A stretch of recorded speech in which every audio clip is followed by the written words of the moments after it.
Erga onkololeessa bara 2013 naannoo kaaba Itoophiyaa kanatti rakkoo waraanaa tokko jedhee jalqabee booda kaaba Itoophiyaa dabalatee guutuu Itoophiyaa keessatti guutuun nageenyaa argamee hin beeku. Bara 2013 irraa yeroo ammaa kana bara 2017 keessatti kan argamnu yommuu ta'u, yoo xiqqaate waggoota afuriif Itoophiyaa keessatti wal waraansi waliin adeemaatiin jira. Naannoo Tigraay wal qabatee waraanni sababa Piriitooriyaatiin qabbanaa'us ammas bifa haaraan deebi'ee ka'aa jiraachuu xiinxaltoonnii fi hooggantoonni mootummaa garagaraas kaasaa jiru. Kanumaan wal qabatee gareen TPLF gara lamatti qoodamuudhaan Dabratsiyoon Gabramikaa'elii fi Geetaachoo Raddaatiin kan hoogganaman yoo ta'u, yeroodhaa yerootti dubbii walitti kaasuudhaan hanga mootummaan federaalaatti ka'ee jira. Gareen Dabratsiyoon Gabramikaa'eliin durfamu mootummaa naannoo bulchiinsa yeroo kan jedhamu akka hin barbaachifnee fi naannoo Tigraayitti bulchiinsi yeroo kan jedhamu akka hin jiraanne, akkasumas obbo Geetaachoo Raddaa aangoo isaanii gadhiisuun akka gara federaalaa yookaan gara isaaniitti akka deebi'us kanaan dura irra deddeebiidhaan gaafataa turaniiru.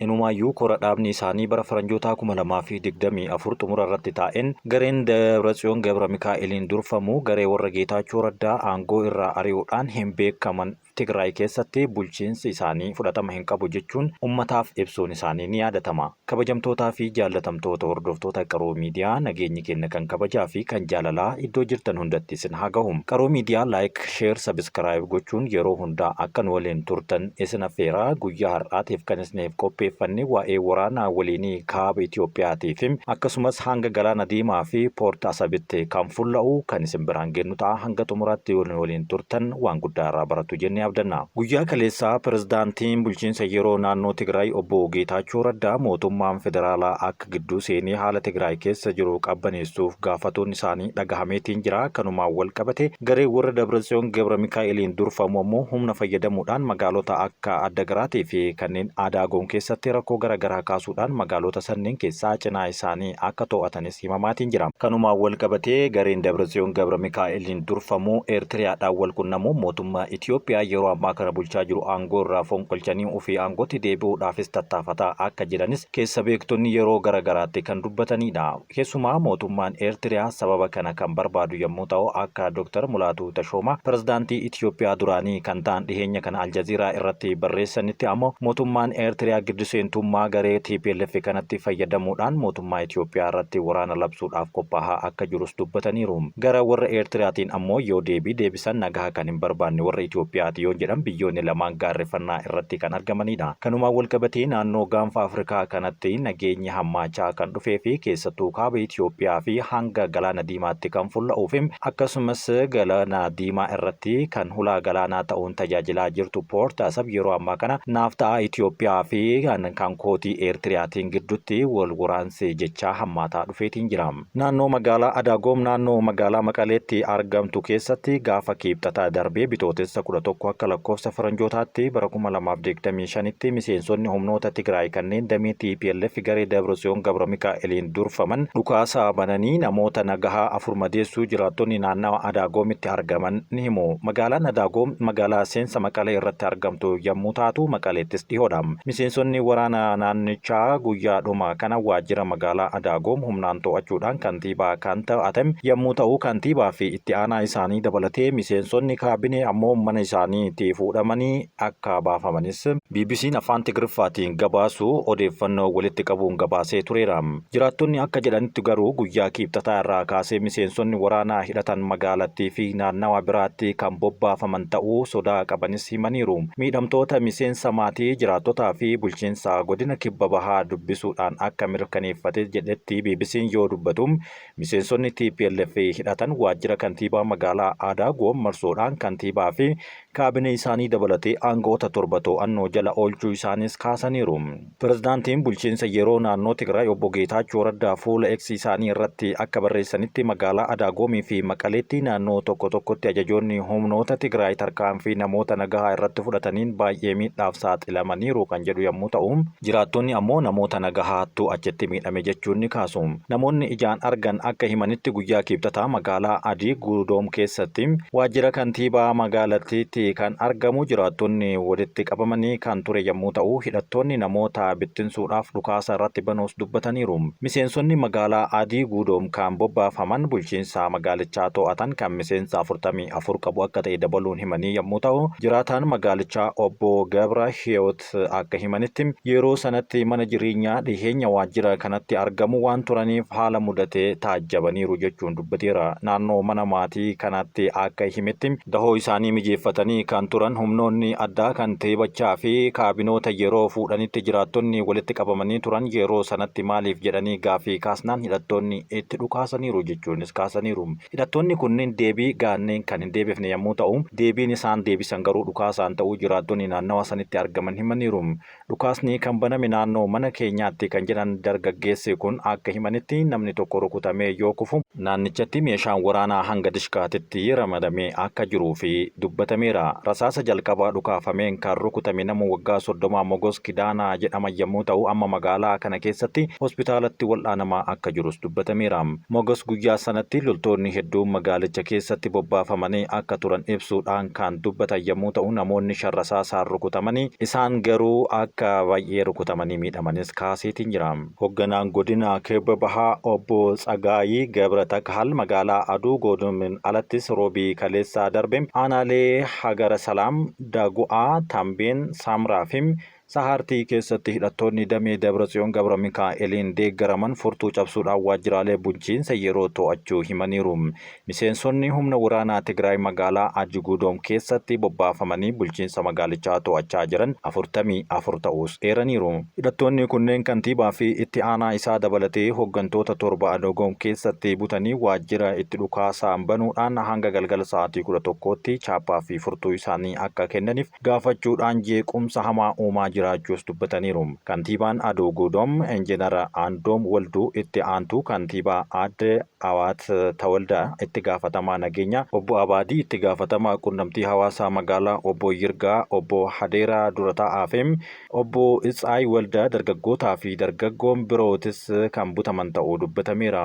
Jiraattonni humnootiin hidhatan baay'een magaalattii keessatti bobba'uu isaaniitiin namoonni sochii idilee guyyaa irraa akka daangeffamanii fi guyyaa roobii bariidhaan hidhattoonni manarra deemuudhaan nama adamsuu fi hidhuu itti fufaniiru jechuunis sodaa qaban kaasaniiru. Yeroo ammaa kana bulchiinsa yeroo jedhamuudhaan kan hoogganaa jiru Geetaachoo Raddaa toora X irratti akka barreessetti magaalaa Aadii Guudoom keessatti fi Maqalee iddoowwan tokko tokkotti ajajoonni humna Tigraay namoota nagahaa irratti tarkaanfii fudhataniin hedduu madaa'uu barreessaniiru. Ajajoonni ol'aanoon humnoota Tigraay kanneen garee waraana bilisummaa uummata Tigraay TPLF'n Dr. Dabratsiyoon Gabra Mikaa'eliin durfamuun deeggaran naannoo Tigraay adda addaatti waajjiraalee mootummaa to'achaa kan jiran yommuu ta'u namoonni dhuunfaa isaaniis kan isaan muudanis humnaan waajjiraalee to'achuu eegalaniiru. Bulchiinsi yeroo Tigraay naannichatti mootummaa federaalaa gidduu akka seenu dabalatee deeggarsi gosa kamiyyuu kennuudhaaf sababa gahaa qaba jechuun dubbata. Pirezidaantiin bulchiinsa yeroo Tigraay Geetaachoo Raddaa ajajoota waraanaa 4 caasaa mootummaa diigan jechuun hojii irraa ari'uun isaa guyyaa dhihoodha. Biiroon nageenyaa fi tasgabbii Tigraay kan Leetinaal Jeneraal Fissahaa Manjuusiin hoogganamu murtee pirezidaantichaa akka hin fudhanne beeksisee itti gaafatamaan biroos bifuma wal fakkaatuun hojii irra dhoorkamee jira. Muudamnii fi walitti bu'iinsi Tigraay keessatti ji'ootaan deemaa turee fi yeroodhaa gara yerootti hammaataa dhufuun uummanni yaaddoo keessa galee meeshaa isaan barbaachisu bitachuu fi naannawa gadhiisanii baqachuu hanga gahuuttis sababa godhataa jiru. Sodaa yeroo ammaa kana jiru wal qabsiisee bulchiinsa yeroo hoogganaa kan jiru obbo Geetaachoo Raddaan mootummaan federaalaa haala naannoo Tigraay gidduu akka seenuuf gaafachuudhaan dhiheesseera.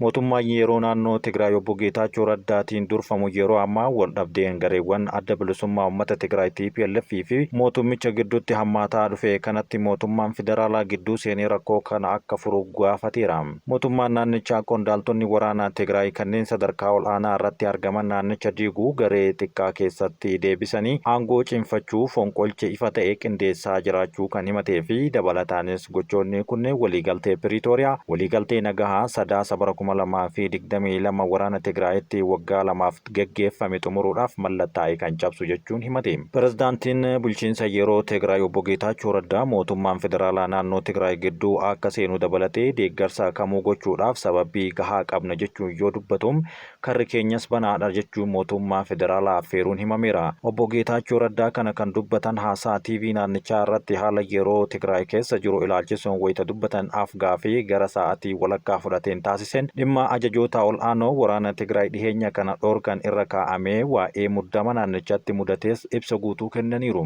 Obbo Geetaachoon ibsa afaan Ingiliffaatiin kennan kanaan qaama waliigaltee Piriitooriyaa kan ta'an mootummaa federaalaa fi hawaasni addunyaa haalli naannoo Tigraay gadi bu'aa dhufuuf diigamuun waliigaltee Piriitooriyaa balaa ol aanaa hordofsiisuuf malu hubannoo keessa galchuu qaba jechuunis dubbateera. Pirezidaantiin bulchiinsa yeroo Tigraay kun barreeffama guyyaa kaleessaa galgala karaa miidiyaa hawaasaa isaanii X-iin barreessaniin tarkaanfiin ija jabummaan guutame kun osoo gara waraanaa badii uummata Tigraay irratti geggeeffamuutti hin darbin dura qaamolee waliigaltee Piriitooriyaa keessa gahee qaban akka mormaniif gaafatee ture. Jalqaba torbaan kanarratti wiixata bitootessa 10 bara 2025 Meejer Jeneraal Yohaannis Walda Goorgis, Meejer Jeneraal Maashoo Bayyanaa, Birgaadeer Jeneraal Mangaayii Hayila akkasumas keebxata darbe ammoo Jeneraal Fessahaa Kidaanuu irratti obbo Geetaachoon dhoorkaa yeroo kaa'uun isaanii ni yaadatama. Obbo Geetaachoon qondaaltota waraanaa ol aanoo kanneen kan dhoorkan murtee mootummaa keenyaatiin ala sochii haala uummataa maraa fi dargaggoota gara hokkoraatti geessuun humnoota nageenyaa gara walwaliitti bu'uutti akkasumas sochii balaafamaa uummata keenya rakkoo cimaa keessa galchuu hin dhaabne jechuun yeroo dubbatanittidha. Obbo Geetaachoo Raddaa qondaaltota waraanaa kanneen dhoorkanii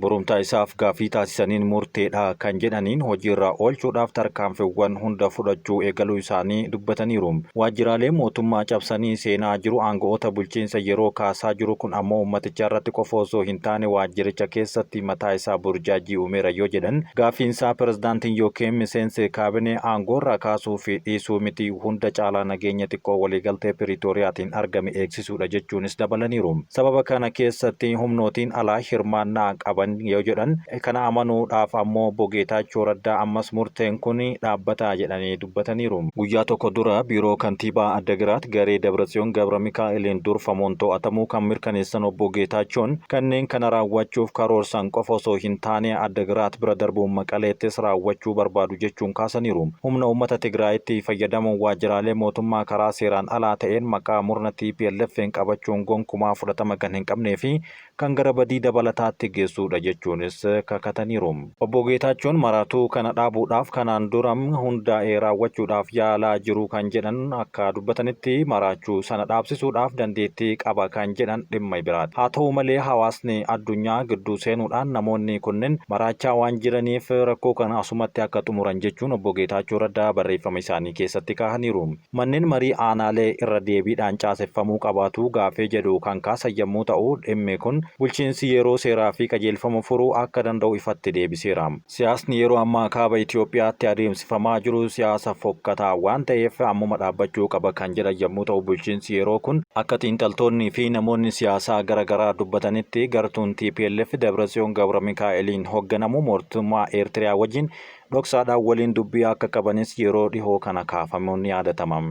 Mootummaan Itoophiyaa fi mootummaan Eertiriyaa gartuu dippiloomaatotaa fi pirezidaantota isaaniitiin yeroo deebii walii deebisan dhiheenya kana hammaatee kan jiru yommuu ta'u gama mootummaa Itoophiyaatiin pirezidaantii Itoophiyaa duraanii kan turan Dr. Mulaatuu Tashoomaa Aljaziiraa irratti barreeffama barreessaniin warri Eertiriyaa waraana barbaadu jechuun ifatti kan dubbatedha. Gama mootummaa Eertiriyaatiin ministeerichi akka dubbatetti obbo Yeman Gebra Masqal mootummaan Itoophiyaa nageenya hin barbaadu jechuun quba isaanii gara Itoophiyaatti kan qabanidha. Barreeffannaan dhiheenya kana hammaataa jiru naannoo Tigraayitti hammeenya akka fidaa jirus qondaaltonni naannoo Tigraay bulchiinsa yeroo garagaraatti himataa jiru. Kabajamtootaa fi jaalatamtoota hordoftoota keenyaa rakkoo kaaba Itoophiyaa kana keessatti argamu guyyaa har'aatiif kan isiniif dhiyeessine kan hangammaatti dhaggeeffattanidha. Yaada keessan karaa koomentiin nu biraan gahaa.